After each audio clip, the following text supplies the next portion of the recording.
pretty pumped and excited because tonight I'm going to give you some really, really useful content. And I'm going to start off with, and I'm going to say to you that it's super critical that before you kick off this year, and I know many of you have physically started working. Some of you actually started working last week.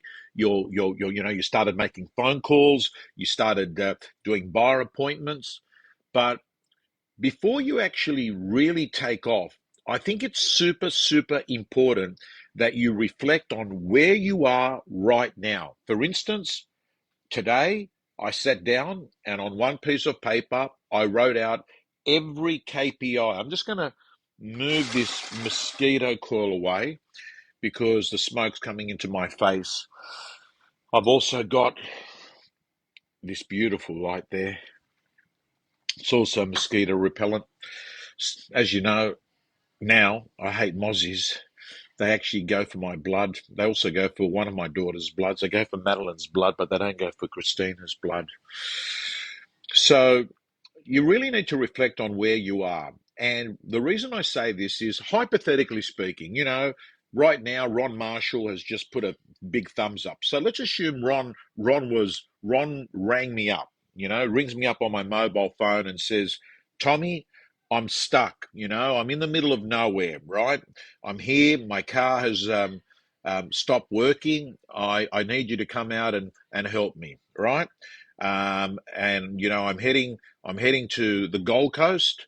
The first thing I would do is ask him, where are you right now? Because I won't be able to go over and help him get his car started unless he tells me where he is right now. So, if you think about it, a GPS unit, it looks at location now, it looks at destination. Unless you know where you are now, you cannot work out the route to get you where you want to go. Hey, Mark Novak, how you going? Gang, what I'm going to do is, this thing is really annoying me. I'm going to just cut it there, and that's it. I'm just going to turn that there. I'm sick of the smoke coming in my face. So rule number one is work out your starting point. You can't jump into the year without looking back. And the best way to learn is to take lessons from the past, right? So I want to ask you to work through these key 7 questions, these reflective questions. Hey, John and Susan, it's great to have you back on board. Susan's back from annual leave. Great to have Susan Zeng back with us for 2022. Again, I think it's a decade we've been working together. So, reflection question number 1. What were the highlights of your year in 2021? What were the highlights of your year in 2021? Big tip, big tip. You can go to your camera roll and your diary, and that will remind you on the big wins, the things that made you really happy, the big accomplishments. Start off with, what were the highlights of your year in 2021? Second question, what did you learn about yourself in the last 12 months? These reflection questions are setting you up for you to have an amazing 2022. Number 3, what was the most challenging thing in the last 12 months and what did you learn from it? By the way, everyone, I'm letting you know, those of you that want to do a structured real estate business plan, it is the latest content that we have in the real estate gym. And those of you that are not gym members, the doors are now open. Realestategym.com.au is the URL that you go to. Susan's put it up there in the chat box. We are open. We have got our intake on for 2022. The real estate gym doors are open, and I want to be your coach in 2022. So, question number 4. What lesson did you learn that you're going to take into this year?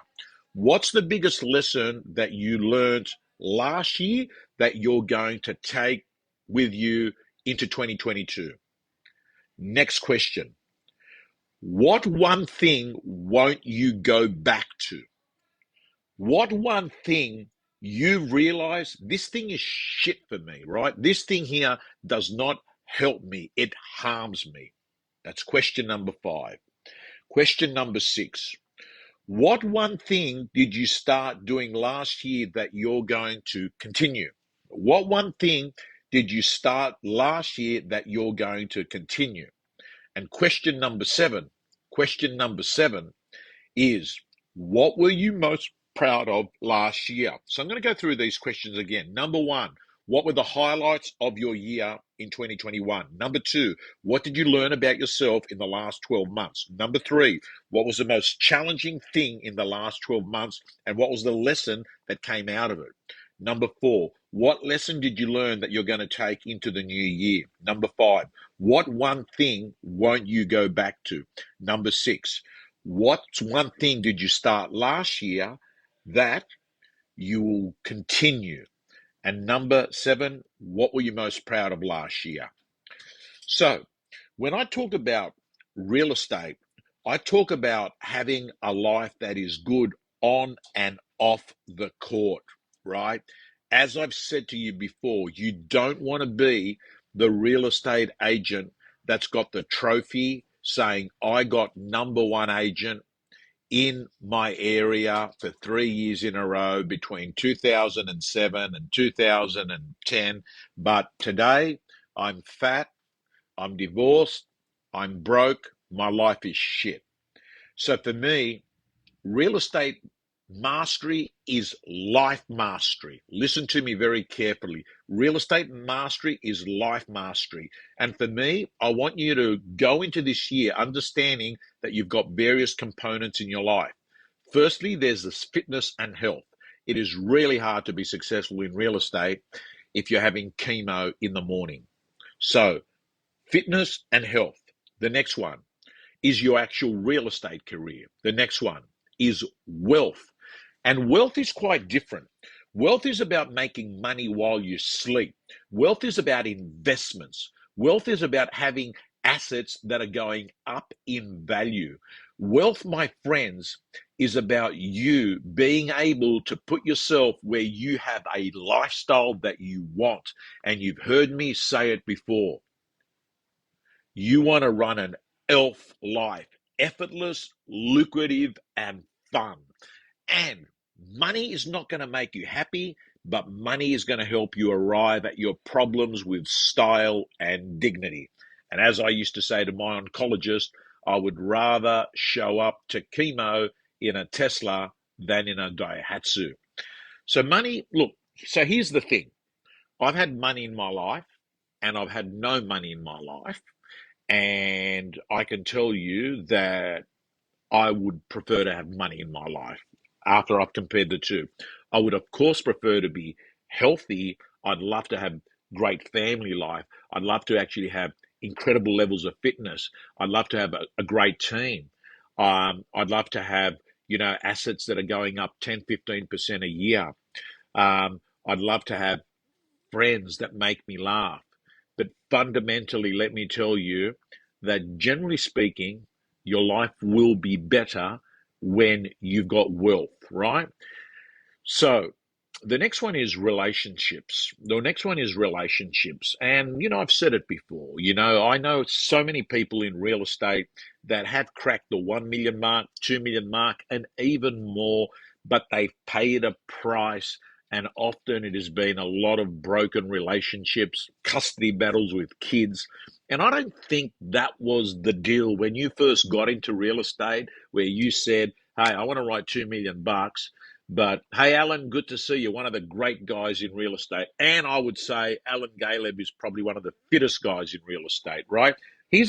Alan's a great guy to actually, when we talk about, life mastery, he's a guy, um, appears to be very happily married, works out with his kids, runs a great real estate business.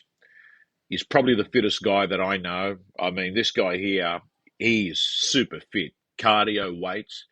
And all we're talking about is building a long-term sustainable life. As I said to you, I don't think the deal when you get into real estate is I'm going to write $1 million and I don't care if my health goes down, if my marriage breaks up, if my kids stop talking to me, I want to write $1 million.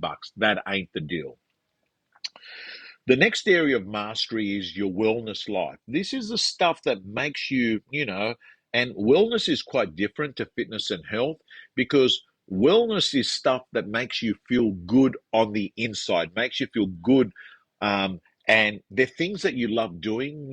For some people, it could be fishing. For some people, it could be gardening. For some people, it could be chess. For some people, it could be that, they are a gym junkie, and then it meets both ticks, fitness and also wellness, because it makes you happy. Running is something that actually is in that category as well. And then the last area of mastery that you got to nail is spirituality and religion. I'm not going to spend time talking at it, because I actually think religion and spirituality are two different things. But all I'll say to you, that Dr. Wayne Dyer sums it up best when he says that we're spiritual beings going through a human experience, right? We're spiritual beings going through a human experience. And essentially, we come onto this planet, we've got a lease. Our lease has an expiry date.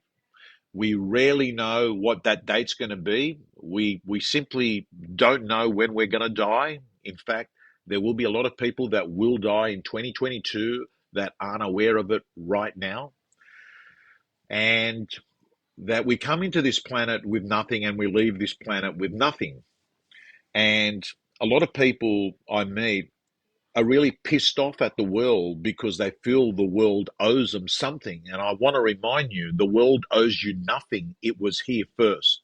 Remember that. The world owes you nothing. It was here first. And I just feel a person that has got a spiritual dimension to themselves, I generally find seems to cope better with the bumps and the punches that come on a year to year, day to day, month to month, week to week basis. They just sort of feel that this shall also pass. They see that they're connected to other human beings. And I think this is a big thing. A lot of times people think to themselves they're silos, but the truth is we're like neurons. The truth is, like, I know 100 people who know 100 people who know 100 people who know 100 people. So if I impact those 100 people, they impact those 100 people. So in fact, we've got this connection between all the people that live on this planet. You cannot operate and say I actually am interdependent. I don't have nothing to do with anyone else. So I'm not going to spend too much more time on these areas of mastery, but all I'll say to you is that you should be focused on all those areas. Now let's move on to talk to you a little bit about my process in goal setting. The first thing I want you to understand is, to me, there are dreams and there are goals. Dreams excite you. Dreams make you passionate. Goals are more like habits or actions or rituals that drive you to get your dreams, right? So there's the difference. There's this distinction. Dreams are something that give you passion. Dreams are things that help you spring out of bed and they help you skip to work. Goals are actionable habits that are repeatable, that are aligned to your dreams. So I want you, as you're planning 2022, to look at those 6 areas that I spoke about: fitness, real estate, wealth, relationship, wellness, spirituality. And I want you to write a goal and a dream for all those areas. Get yourself a journal, get yourself a notebook, right? And make this your personal development Bible for 2022. Go get a good one. Go spend $40 at, a good stationery shop, because the book, though it's blank, the stuff that's going to go in there is going to be very valuable. This is your Bible for your life. And what I want you to do is to write a goal and a dream for each of those areas of your life. And then what I want you to do is I want you to learn the power of habit. And I want you to either read or listen to the audio book or buy the book Atomic Habits by James Clear. Watch the interview that I did with James Clear in the real estate gym. You'll find that it's got a real estate flavor. And the reason I share this with you is that habits are going to be in your corner all the time, whereas motivation is going to be fleeting throughout the year. There are going to be weeks that you're flowing. You're going to go from the heights of exhilaration to the depths of depression in 24 hours. And the reason that I want you to become a person of habit is that these habits are going to be like, if you're walking up a staircase, you know what habits are like? Habits are like the the handrail of a staircase, right? You still got to go up the stairs. You still got to do the work, but habits give you stability and just make it a lot easier. And what I'd like to share with you is some useful habits in real estate. So here goes. The first one is 9 a.m. to 11 a.m. prospecting. I want everyone to know that all our real estate gym members are going to be actively involved in prospecting blitzes every month. Here's just another reason, if you're not a real estate gym member, to actually be part of the gym, that if you've been a procrastinator, if you've suffered from paralysis by overanalysis, if you've always been a stop starter with prospecting, I'm letting you know that this year the real estate gym is going to be a far more accountability-based program than we've ever before. You see, we've been learning along the way over the last 5-6 years. And Susan and I have established that there are certain things that need to be done on a repeatable, predictable way to help people stay accountable, because people start strong, but they rarely finish things. Good to see you, Paulie Biller. So what you're going to find is that the real estate gym is going to be a pain in the ass for many of you, but let me tell you, it's the kick that you're going to need. So 9 a.m. to 11 a.m. prospecting is a very useful habit to have. A next good habit that I want you to have in 2022 is 30 connections per day. 30 connections per day, right? That's going to be 150 connections a week. That's going to be 600 connections a month, right? And my job as founder and head coach of the real estate gym is to help people turn that practice into a habit like you're brushing your teeth. That's my job. A weekly vendor report, useful habit that all your vendors will be getting a written weekly report in 2022. And we're going to need that, because I've got to say to you that I think we are going to have longer days on market, and we might not have the hype that the market had in 2021. The next one is 45 minutes of personal development daily, whether it's the real estate gym, a bit of YouTube, podcasts, audio books. What I'd like you to do is to make sure that you sharpen the saw. How do you sharpen the saw? By actually practicing, whether it's role playing, whether it's listening to the scripts or dialogue. Actually, gym members watching, please go do scripts dialogue 1, scripts dialogue 2. I want you to be sharp in your language in 2022. Not a parrot, not a fake. I just want you to learn the words, internalize them, make them yours, and never forget, never use 1,000 words when 50 will do. In real estate, we are getting paid for what we say, who we say it to, and how often we say it. So what I'd love you to do is to do 45 minutes of personal development training a day. What's another thing that you can be putting in as a great habit? Flowers or a gift after every listing presentation. Great habit to have. I know many of my clients actually do that. Susan says getting your real estate gym inspiration at 5 o'clock in the morning and reading it is another great habit to have. Another great habit is doing a market wrap on social media. Another great habit to have is doing a pre-launch listing on every one of your videos, like Lisa Novak does, right? So all of a sudden, we start seeing that there is a bunch of things that you can do that can be your handrail going up the stairs in real estate. And by the way, my friends, so pumped and excited to have our good mate Marty Fox, who's going to be chipping in throughout the year in the real estate gym, helping our agents become social media gurus in their marketplace. A couple other useful habits that I want you to have in your life in 2022. The first one is the 5 a.m. club. Listen, last year I went to 4:30 a.m. The 5 a.m. club to me is a great club to be part of. You get to train, you get to exercise, you get to start 3 hours before the rest of the planet. It does mean that the 5 a.m. club is linked to the 9 p.m. club. I'd love you to incorporate daily exercise into your life. I love you to have hydration as a high quality for you and an important habit. Again, we're talking about habits in life. Hydration, food preparation. Make sure that you've got your meals prepared, because I actually find that people that have got food prepared eat better. And if you eat better and you sleep better and you move better, you've set yourself up to crush it in real estate. The next one is I want you to be doing something that actually gets your brain to actually totally disconnect from stress in real estate, whether it's yoga, whether it's gardening, whether it's fishing, something that actually gets you so immersed that your brain stops thinking about that dickhead vendor that's been doing your head in, or that the argument that you've had with a colleague, what have you.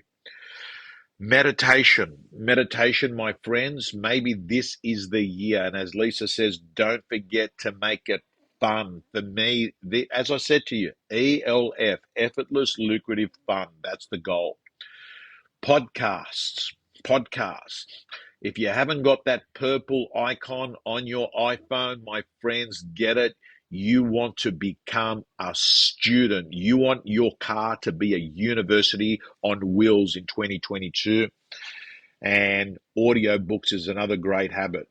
So, my friends, I'm also going to let you know that for me, your performance wheel in real estate is going to need you to actually raise your standards, have extreme standards in the following aspects. Number one, your digital interview. I want when people put your name into Google and you come up, I want the stuff that comes up make you look number one in your marketplace. Prospecting. You've got to go to extreme levels and say, I'm moving my shoulds and make a must. So your prospecting is the next part of your real estate performance that you've got to move up a few legs. The next one, your listing presentation. I want you to have a listing presentation. And for those of you that want to improve their listing presentation in the real estate gym, we have got the ultimate real estate listing presentation course in there. Work through that course. I actually dissect every aspect of a listing presentation, from the pre-list to talking about your fee, talking about the marketing, answering any objections, the set to sell meeting, what to do if you don't sign it up, the whole process. And I've got to tell you, if you've got an irresistible, unstoppable listing presentation, my friends, you're going to prospect more because you know you've got a weapon that you can release every time you're in someone's home. The next one is your vendor servicing. You're going to have to take vendor servicing, another word is vendor management, to the next level. And the reason why is we clearly know that your vendors aren't going to win the lottery like they did in many markets in 2021. We know that the absorption rate has changed, and you're going to have to get vendors that are from here come down to here. And that's going to need the art of vendor management, crucial conversations, great pricing at the listing presentation, incredible feedback, always feeling comfortable about telling people what they need to hear, not what they like to hear, and very, very good interpreting realestate.com reports when you're sitting there in front of a vendor, helping them understand where their property has been going on the scale of getting attention in the marketplace. The next one is database management. Database management. You're going to have to move up a few points on the ladder on database management, even if it means that you've just got to go and make sure that you've got your A, B's, and C's clearly defined as your sellers. A's, hot sellers; B, medium sellers; C, cold sellers. The next one is time management. Time management. You're going to have to learn to work in chunks. You're going to have to learn the art of leveraging your time. You're going to have to, and we are, one of the things that I'm excited about is that every month we are doing advanced agent sessions, including EBE unit training, effective business unit training. So that's another thing that we brought into the real estate gym in 2022 is that we are going to be doing monthly training and coaching also for the advanced agents that are writing more than 500,000 in GCI and who are building a team. So, guys and girls, the last thing that you're going to have to nail is your social media strategy, right? And please, for God's sake, don't do what some people have been doing. And they've gone off and they've paid to buy followers on Instagram. Then the algorithm works against them because the Instagram algorithm works out their fakes. How do you work out a fake? Very simple. If you see someone that's got 50, 100,000 followers, no one's engaging with them, and they haven't got, the blue tick on Instagram. Essentially, what you're looking at is people that have bought followers. Guys and girls, I'm going to let you know that 2022 can be an incredible year if you're a highly skilled agent, because it's going to actually mean that we're going back to normal real estate. In fact, as Phil Harris calls it, we're going from nuts to normal. And that basically means mastering the basics in real estate. Guys and girls, I'd love to be working with you behind our paywall in the real estate gym. Realestategym.com.au. It is around $2 a day. That's what it costs to actually be a real estate member of the real estate gym. It is the most cost-effective way of you getting brainwashed mentally to actually become a pro in our business. Guys and girls, I'm signing off, and you'll be hearing from me very, very soon. Stay well.